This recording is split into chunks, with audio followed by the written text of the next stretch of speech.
You know that one synthesizer that everyone says is the greatest thing and you absolutely need it? Well, it might not actually be that good.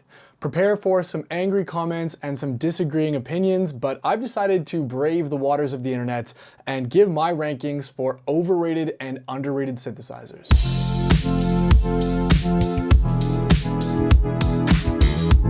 Borrowing this idea from AndrewChapmanCreative, who does a similar great video series on overrated and underrated studio gear, we're just gonna go through some of my reverb feeds, specifically in synthesizers, and I'll give my thoughts on if I think they are overrated or underrated. Who am I and why should you care about what I have to say? That's a great question. I'm still trying to figure it out myself. I've been producing music professionally for over 10 years now. My artist project, Miles Away, which you can go check out in the description below if you want to listen to my music, has had hundreds of millions of streams at this point, and I primarily use hardware synthesizers when composing my music. So of course, these are just my own opinions and feel free to disagree with them in the comments. All right, let's see what's trending right now in the synthesizer world. Okay, I'm gonna start off really controversial here and I will talk about the Teenage Engineering OP1 field. Easily overrated. Now, I know this might be controversial, but I think the Teenage Engineering OP1 field is something that's much more like a luxury than an actual useful piece of gear, because I totally get it, the idea of this portable all-in-one music making device, but for the price these things sell for, and the fact that they have really just become sort of a cultural icon because of, their place in the internet world of, being used in Swedish House Mafia's music videos, being a big part of why synth videos like Red Memes Recording, blew up years ago. They just really have this sort of unobtainium and sort of appeal to people who want to make music, but maybe don't have a ton of actual hands-on music experience. Now, that's not to say that the OP1 isn't an amazing piece of kit. I just think that it's extremely overpriced and built mainly on hype. So if you do have an OP1 and you love it, then hey, power to you. But I think for the same amount of money as these are commanding these days, which is almost 3,000 Canadian dollars, you could grab something like a Deluge or a Polyend Tracker Mini, which can do functionally the same things, sampling, synthesis, on the go, battery powered, and then you'd have a whole bunch of money left over for something like, I don't know, a full-on analog synthesizer. Pretty cool. Next up here, we've got another one that might be a little controversial, the Moog Mother 32. Overrated. I'm sorry guys, the Moog Mother 32 is a great sounding mono synth, but frankly for what it does, I think it's just a little bit too expensive. It's a single voice Eurorack mountable mono synth. It has a great sound, but it only has a single VCO oscillator. It doesn't have a lot of modulation options, and getting under the hood to make it really worthwhile, you really have to start patching it with another modular synthesizer or Eurorack rig.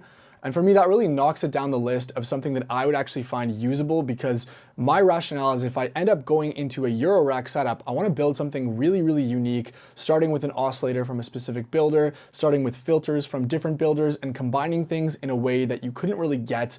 Whereas the Moog Mother 32 is a pre-made but fairly feature-stripped semi-modular synthesizer. So you're kind of getting this in-between unfortunate zone between not fully customizable like a Eurorack module and not fully featured like a standalone synthesizer like the Moog Grandmother that comes with a great keyboard, a spring reverb, more modulation, more hands-on control. So the Mother 32, I have to say, if you have one and love it, great. They sound amazing, and frankly, they are a lot cheaper than they used to be. I'm seeing 500 bucks Canadian here, which is definitely, great to see that the market has priced in a little bit of that maybe redundancy now, but I'm gonna go with overrated still and probably make a lot of long-term Moog fans unhappy. Sticking in the realm of semi-modular, the next one we're gonna look at here is the Behringer Neutron.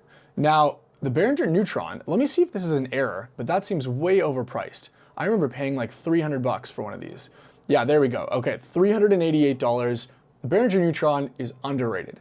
Now, I know a lot of people ask why I don't cover a lot of Behringer gear on this channel, and that's a very complex answer, which we don't have to get into today, but I definitely have nothing against some of Behringer's synths. For example, the Behringer Neutron, I bought it with my own money.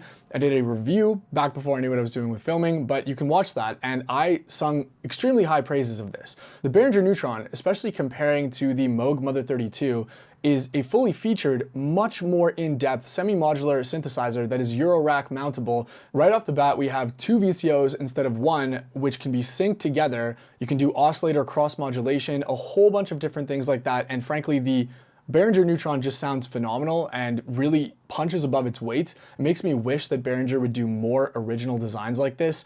I heard they came out with the Proton. I haven't had a chance to try one. They made getting Behringer gear in the city I live in, Canada, Vancouver, pretty hard because Long & McQuaid and Tom Lee no longer carry them. But definitely the Behringer Neutron, so far of all of the Behringer gear I've tried, was hands down my favorite. And I think for $300 and something, you can't go wrong if this is your first synthesizer and you have a MIDI keyboard to be able to control it with. I'm going to take a stab at an entire category of gear here next, the Roland boutiques. Now, Roland, for those of you who don't know, make a whole bunch of different boutique recreations. They are digital, but they are faithful recreations of all of their classics, the Jupiter, which is this one, the Juno, several other ones. And I have to say, the Roland Boutique series, underrated. Now, all of them to me are underrated because these are very capable, professional sounding synthesizers that I think most people want the analog recreations, which I get it. A lot of these are famous historical synths, but the Roland digital versions sound phenomenal and they are knob per function. And what do people always ask for in the synth community? Essentially a knob per function controller for some of their favorite sounding VSTs.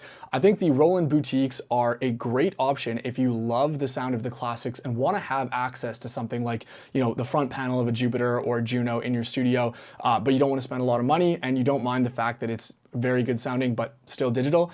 And one in particular is actually analog, which is my favorite of the boutiques, the Roland SE02. Now the SE02 is a phenomenal sounding analog monophonic synthesizer. And again, look at that, for about the same price as the Mother 32, you're getting, again, a way more fully featured synthesizer with dual oscillators, a really powerful different filter and X-Mod section, and it sounds so good. I should definitely at some point grab another SE02 to review, as I've only used it a few times, but I was blown away every single time. And it's been on my kind of back of my mind where I always see if one comes up because I want to get one for the studio and kind of show off what I think is a really underrated mono synth. I can't not click on the Moog Matriarch here. Underrated. I think the Moog Matriarch is, to me at least, one of the greatest synthesizers Moog has put out, at least in the last 2 decades.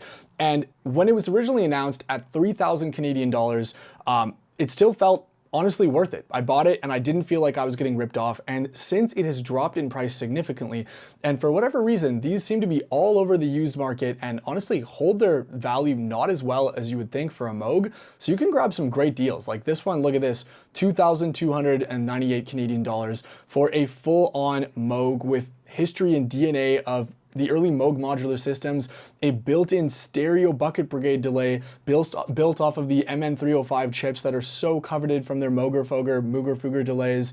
The Moog Matriarch, it's one of the last, if not the last, built in the USA classic Moog synthesizers. It sounds like $1 million. I actually ended up keeping my Matriarch and selling my Sub 37 because I just found that I was using the Matriarch more and it has a sound like no other. I think one of the biggest things that Moog kind of failed at, and maybe why there's so many of these on the market, although I'm sure they did sell pretty well because they're still in production, is marketing more of the paraphonic side.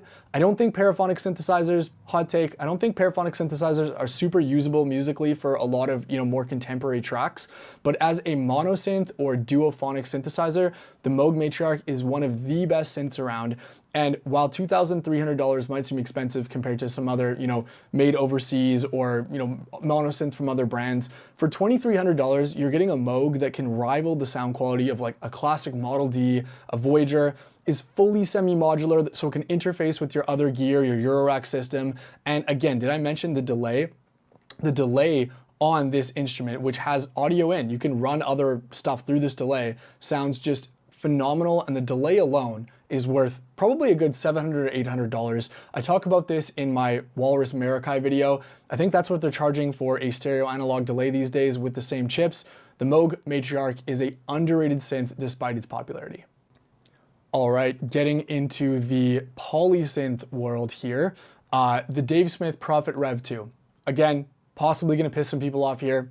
Overrated. I'm sorry. I did a review on the Rev 2 and I totally respect that some people swear by this synth and absolutely love it for its 16 voices, for its incredible amount of modulation, bitimbrality, dual layers, knob per function, 4 LFOs. If I'm listing off all these great features, why do I say it's overrated? To me, this is because I think that a lot of people get caught up on the idea of it having to be analog. for it to be good. And frankly, I've compared the Rev 2 to stuff like the Novation Summit, the Group Synthesis Third Wave, synths that are at least hybrid analog digital, and in some cases even some digital synths like Serum, some software synthesizers. And I find that the filters and the DCOs of the Prophet Rev 2 really unfortunately let me down a little bit compared to almost all of the other sequential stuff I've tried. And while it's still a great synth, the more you open the filter, the more you can really just hear that it doesn't quite have that sound that, for me at least personally, if I'm gonna reach for a hardware analog synthesizer, I want it to just sound great right off the bat. And I don't wanna be finessing a whole bunch of different parameters, doing the voice component modeling workaround where you're setting little different random values on the sequencer. I get that that's appealing for some people. For me, when I sit down, I wanna be inspired by an analog synthesizer. And if I want this kind of synth that you have to really work to find the sweet spots and then save it as a preset later, why would I limit myself to analog? So for that reason, my favorite brand ever, I'm sorry Sequential, the Rev 2 I think is their overrated synthesizer. One caveat I'll add to the Rev 2 is that when it first came out, it was significantly cheaper. And I think it's been the synth that has unfortunately been hit with the most price raises due to, I guess, component sourcing. So maybe when it first came out, it was really correctly priced and correctly rated, but now for, what they're asking for, $3,500 for a desktop model, there's a lot of synths that I would rather get at that price point. Oh, and finishing off with a classic that I've talked about lots on this channel, the Korg Prologue 16. You already know what I'm gonna say, underrated. Now, the Korg Prologue is one of the synths that I've talked about the most on this channel. I still own it. I get asked that all the time. It's just in storage right now because my room is so crowded with other stuff I'm working on. I will probably never sell the Prologue. It's such a phenomenally built synth, and I know that's not the most important thing, but the Korg Prologue feels like a premium instrument. It's all made in Japan. And for the longest time, these things were being practically given away by music stores. I think that the launch of the Korg Prologue with the tuning issues and the high price point for a relatively limited amount of modulation really sort of sunk the ship, and the Korg Prologue is now discontinued. But my opinion is that if you see one of these around for 1,800, 1,900 Canadian dollars, I don't know what that is in your local currency, that's what I paid for mine back, back in 2019, that long ago. But I think for that price, the Korg Prologue is still to this day the best sounding analog synthesizer. At that price, you're basically getting 16 VCOs, a full effects suite, and bitimbrality. You can play 2 patches at once, 2 dual layers. You can stereo spread them, it's amazing. And you can load on different effects, different user oscillators. You're basically only competing with clones like Behringer at that price point. And I'm totally aware that I think in the last few years, the Korg Prologue has gotten a bit more love, so it's not quite as underrated as it was before, as evidenced by the fact that people are, selling them for a bit more money here. The biggest thing that I like about the Korg Prologue over other synths like the Rev 2, which we just talked about, is the filter. It's got a really, really characterful filter that is based, I believe, off of the MS-20. At least it sounds really similar. That filter, when you pair it with the 2 analog VCOs, which sound great, and the 3rd digital oscillator, which again, you can load user oscillators, it creates a really interesting, almost like retro future, retro dystopian future sound that I find really hard to match on other synths. And again, did I mention it has 16 voices? You can do all sorts of crazy things like layering 2 complex, hybrid analog digital patches on top of each other, panning one, leaving one in the middle, putting one up an octave, putting them both through different effects. It's a really powerful synthesizer that, despite its limitations and the one LFO, I think is one that if you can grab it for a good deal, like one of these prices that we're seeing here, it's super underrated. Anyways, that's where I'll leave it for today. Let me know if you like this kind of content and you want me to do more episodes of underrated and overrated synths. And make sure, if you haven't already, let me know in the comments what you think if I got something totally wrong. The beauty of this is that music is completely subjective, and what I think sounds good, you might think sounds terrible, and vice versa, and we can both be right. I'll see you in the next video.